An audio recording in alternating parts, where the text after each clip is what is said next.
Hello students, welcome back to Study Point. Today I am going to explain you the remaining part of positive health. Let's see.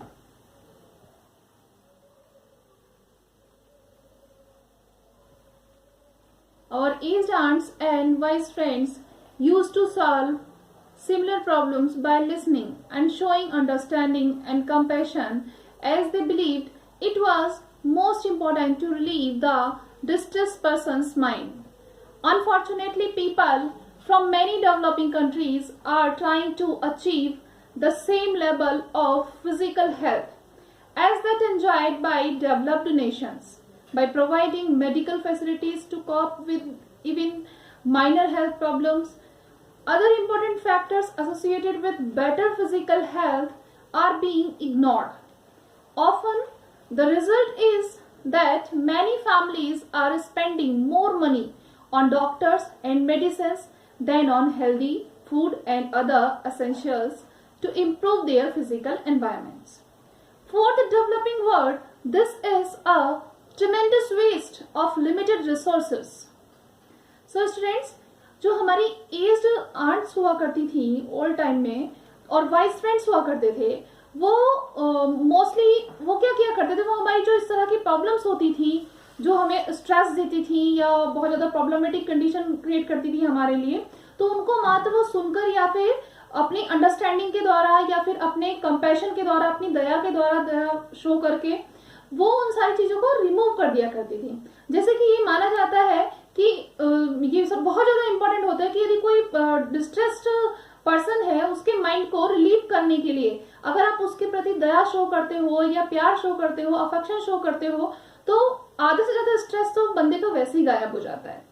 तो unfortunately people from many developing countries, ये देखा गया है कि जो बहुत सारी developing countries है वहां पर वो क्या करना शुरू कर दिया है उन्होंने. जैसे कि जो डेवलप्ड कंट्रीज हैं वहां पर उनकी फिजिकल हेल्थ अच्छी है, तो जो डेवलपिंग कंट्रीज हैं उनमें फिजिकल हेल्थ को अच्छा करने के लिए उन्होंने क्या करना शुरू कर दिया है, उन्होंने मेडिकल फैसिलिटीज का सहारा लेना शुरू कर दिया है, जिससे माइनर से माइनर हेल्थ प्रॉब्लम के लिए भी, जिससे उनकी हेल्थ जो है वो इम्प्रोवाइज रह सके. और जो इम्पोर्टेंट फैक्टर्स हैं, एक्चुअल में जो इम्पोर्टेंट फैक्टर्स हैं फिजिकल हेल्थ को बेटर बनाने के लिए उससे रिलेटेड, वो जो है वो इग्नोर होते जा रहे हैं. और उसका रिजल्ट क्या होता है, प्राय उसका रिजल्ट जो होता है कि बहुत सारी फैमिलीज जो है बहुत सारा पैसा अपने डॉक्टर्स और मेडिसिन वगैरह के ऊपर ही स्पेंड कर रहे हैं, बजाय इसके कि वो अपना हेल्दी फूड पर और अन्य जो एसेंशियल्स हैं चीजें और जो जरूरी चीजें हैं, फिजिकल एनवायरनमेंट वगैरह है, उस सबको इम्प्रूव करने के बजाय, हेल्दी फूड को इम्प्रूव करने के बजाय ज्यादा से ज्यादा वो लोग रिलाय कर रहे हैं किस पर, डॉक्टर्स पर और मेडिसिन पर. For the developing world it is a tremendous waste of limited resources. और जैसे कि डेवलपिंग वर्ल्ड है उसमें जो बहुत सारे ट्रेमेंडस वेस्ट है एक तरह से, ये जो लिमिटेड रिसोर्सेज ऑलरेडी उन लोगों के पास डेवलपिंग वर्ल्ड में लिमिटेड रिसोर्सेज होते हैं और उनका वो क्या कर रहे हैं, बहुत ही भारी संख्या में वेस्ट कर रहे हैं. जिन चीज की जरूरत नहीं है उन चीज पर ज्यादा पैसा खर्च कर रहे हैं, जहां जरूरत है उन फैक्टर्स को इग्नोर कर रहे हैं. Instead of wasting valuable resources on the provision of more medical facilities, it might be better to use our knowledge and basic common sense in an effort to maintain healthy bodies and minds. For example, learning the value of good nutrition for health and teaching this to the children, and we should use a indigenous simple home remedies to solve simple health problems instead of relying simply on modern drugs, which are often very expensive. And remember, most drugs have side effects which can be more dangerous than the medicine itself, than the disease itself.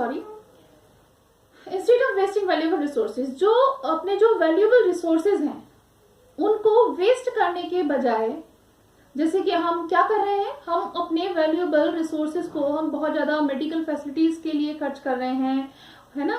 तो हमें क्या करना चाहिए, हमें उसके लिए अपनी समझ बूझ से काम लेना चाहिए. हमारे जो बेसिक कॉमन सेंस है उनका हमें यूज करना चाहिए, जिससे कि हमारी हेल्दी बॉडीज और माइंड जो है हम अपने बनाए रख सके बॉडी को.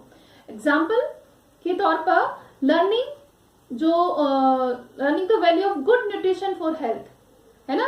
हमें क्या समझना है, जो गुड न्यूट्रिशन के लिए क्या चीज वैल्यूएबल है, हमारे हेल्थ के लिए जो गुड न्यूट्रिशन है उसके लिए क्या चीज वैल्यूएबल है, हमें ये पता होना चाहिए और ये हमें हमारे बच्चों को भी सिखाना चाहिए। And we should use our indigenous simple home remedies to solve simple health problems.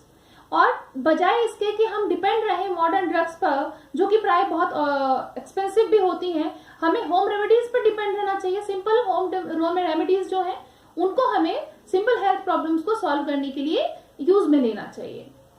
और जो याद रखो कि जो ड्रग्स वगैरह होती है, मेडिसिन जो होती है, उनके साइड इफेक्ट्स बहुत ज्यादा होते हैं जो कि कई बार बहुत ज्यादा डेंजरस हो सकती है then the disease itself. Disease यानी बीमारी से भी ज्यादा जो है ये बहुत ज्यादा खतरनाक कई बार हो सकती है, इनके साइड इफेक्ट्स बहुत ज्यादा खतरनाक हो सकते हैं।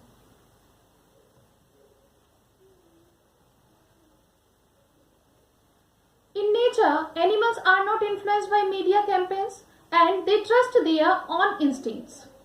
Nature has given each animal the power to monitor its own body and maintain normal health.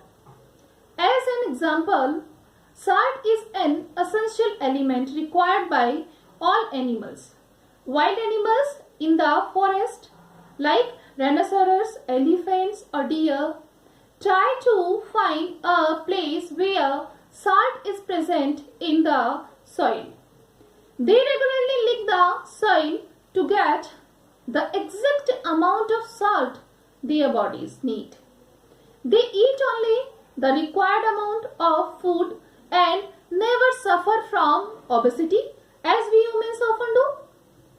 They monitor their body needs by instinct and eat no more than is required.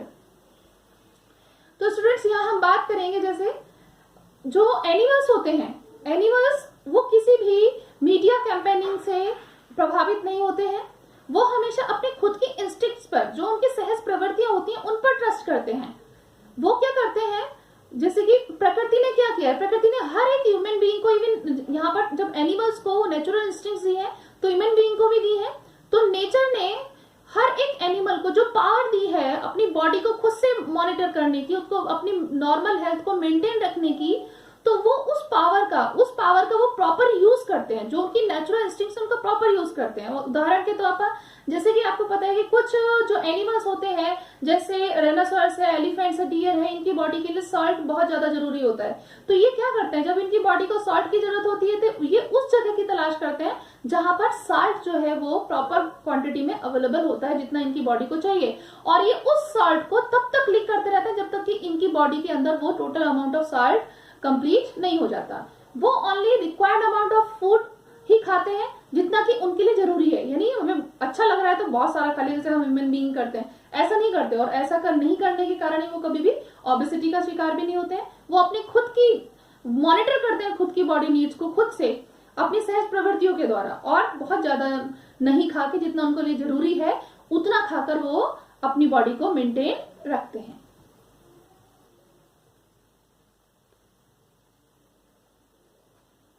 All carnivorous animals eat grass whenever they have diarrhea or other stomach problems due to indigestion, and they normally manage to maintain good physical health. अब देखिए बच्चों, जो सारे ही carnivorous animals होते हैं वो क्या करते हैं, वो घास खाते हैं। कार्निवरस यानी already they are eat meat eaters but they use grass at the time when they are suffering from diarrhoea और अदर स्टमक प्रॉब्लम, है ना। इंडाइजेशन की वजह से कुछ और प्रॉब्लम्स होती है तो उनके लिए वो यूज करते हैं, उस टाइम पर वो घास वगैरह खाते हैं, वो मीट वगैरह नहीं खाते। और they normally manage to maintain good physical health, और इससे क्या होता है वो अपनी जो नॉर्मली उनकी फिजिकल हेल्थ है उसको मेंटेन रख पाते हैं। तो किस तरह से आपने देखा कि एनिमल जो है वो अपनी जो इंस्टिंक्ट्स है अपनी बॉडी को अपनी हेल्थ को मेंटेन रखने के लिए यूज करते हैं। Now, in eating behavior, students, we will see we human beings seem to have lost the ability to monitor our own bodies in order to maintain health.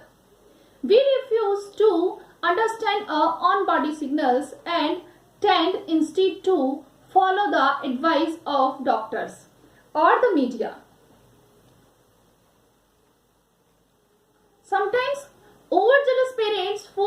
infants and the small children to eat because it is feeding time, not because they are hungry. Or children may be fed more than their body's demand or need because some book dictates how much food a baby requires. As result, children may grow up ignoring important body signals until finally these. Students, हम जो human being है वो प्राय क्या होता जा रहा है हमें, जैसे कि मैंने अभी बताया कि एनिमल्स के अपने नेचुरल इंस्टिंक्ट्स होती है, अपने नेचुरल इंस्टिंक्ट्स का प्रॉपर यूज करते हैं, लेकिन हम लोग क्या कर रहे हैं, हम अपने उन नेचुरल इंस्टिंक्ट्स को लॉस्ट करते जा रहे हैं. गॉड ने हमें भी वो एबिलिटी दी है, but we are losing that. हम अपनी बॉडी को मॉनिटर नहीं कर पा रहे हैं अपनी प्रॉपर हेल्थ को मेंटेन करने के लिए. हम रिफ्यूज कर देते हैं उस समझ को, हम समझ नहीं पाते, हमारी बॉडी के सिग्नल्स को हम समझ नहीं पाते, बजाय इसके कि हम डॉक्टर्स की एडवाइस और मीडिया की एडवाइस उसको हम फॉलो करना ज्यादा बेटर समझते हैं. क्योंकि हमारी बॉडी में यदि प्रॉब्लम है तो सबसे पहले किसको पता चलेगा, हम खुद रियलाइज करेंगे कि yes we are suffering severely और normally we can be remove from the problem. तो हम अपनी नेचुरल जो इंस्टिंक्ट्स हैं उनका यूज ही नहीं लेते. जरा सी प्रॉब्लम हुई डॉक्टर्स के पास चलो. That should not be. Sometimes overjealous parents force infants and small children to eat. कई बार तुमने देखा होगा, घर पर भी देखते हैं हम लोग कि क्या होता है, जो मम्मियां होती है अपने छोटे छोटे बच्चों को ज्यादा से ज्यादा खिलाने में लग रही, अरे इसने खाया नहीं, अरे इसने खाया नहीं. They become over conscious about that. और उसके कारण क्या होता है कि उन्हें लगता है कि बच्चा जो है वो भूखा है, और इसलिए नहीं, वो ऐसा बच्चे को जब भूख होगी तो डेफिनेटली वो डिमांड करेगा. लेकिन वो क्या करते हैं, इस तरह से उसकी नीड ही डेवलप नहीं होने देते. उसकी नीड डेवलप होने से पहले उसको ओवर ईटिंग करा दी गई होती है, उसको भूख लगती ही नहीं उसकी वजह से. तो क्या होता है, एज ए रिजल्ट बच्चे क्या करते हैं, बच्चों के साथ क्या प्रॉब्लम होती है, बच्चे अपने जो नेचुरल बॉडी के सिग्नल्स हैं फाइनली वो उनको लॉस करना शुरू कर देते हैं.